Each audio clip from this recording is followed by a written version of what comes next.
To accompany the main game, there was a mobile release of Injustice in April 2013. If you've played WWE Immortals or the mobile version of MKX, you've basically played Injustice Mobile because they're all basically the same game but with different characters and skins. It's really not worth getting into more than one of them, so I'd suggest picking a theme and sticking to that game if they interest you. I'd personally recommend waiting for the Injustice 2 release because presumably that will get continued support furthest into the future, but then again, when has logic ever mattered to NetherRealm or DC? I'm basing this section on my experience with the MKX game, but given the similarities between them all, there really won't be much, if anything, that doesn't apply to all of them. The games feature 3-on-3 battles built around taps, strokes and properly planned use of special moves. The player begins with low tier weak characters but then unlocks new characters by completing challenges, earning card packs or buying them outright with real money. Newly added characters begin in early access where they can be bought for about 15 bloody quid, or you can just wait a couple weeks for the challenges that let you get them for free. After the challenge period is up, they enter the card packs and acquiring them is pure luck.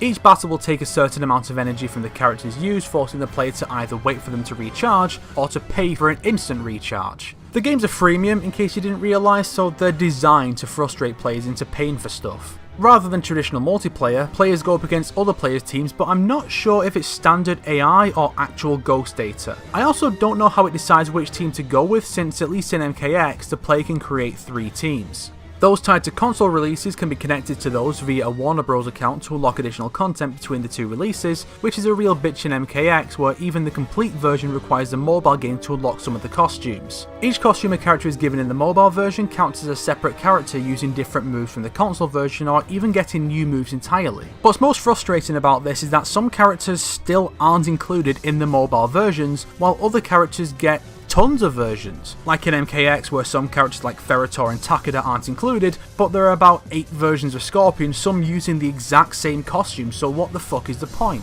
Strangely, its support and content for the mobile game continues to this day, while the console version stopped getting new content with the Ultimate Edition in 2014. The costumes range from New 52 to Amekomi to Man of Steel to Blackest Night, but the mobile version goes so much deeper. It's got costumes from Batman v Superman, Suicide Squad, the Arkham series, Rebirth and Injustice 2 among others. There are also obvious costumes that were bizarrely left out of the console release, like Green Lantern Sinestro and Prisoner Superman. They even have entirely new characters exclusive to this version: Darkseid, Static, Cassandra Cain, Movie Deadshot, Arkham Knight, Jessica Cruz and Wally West. Some other characters were also given CG artwork for support cards like Power Girl, the Birds of Prey and Poison Ivy. Why none of this stuff came to the console version I don't know. I can only assume it's because NetherRealm's mobile division basically just makes new characters and costumes for the mobile games every month and that's it, while the console team likely were told to stop making new content to start work on MKX. The mobile game is pretty good, though you'll inevitably run into the issue that there's really not all that much to do in it, aside from completing challenges to unlock content in the console version, which is pure bullshit if you ask me. There's not a lot to it, but it can be a fun distraction if you're waiting for a boss or something.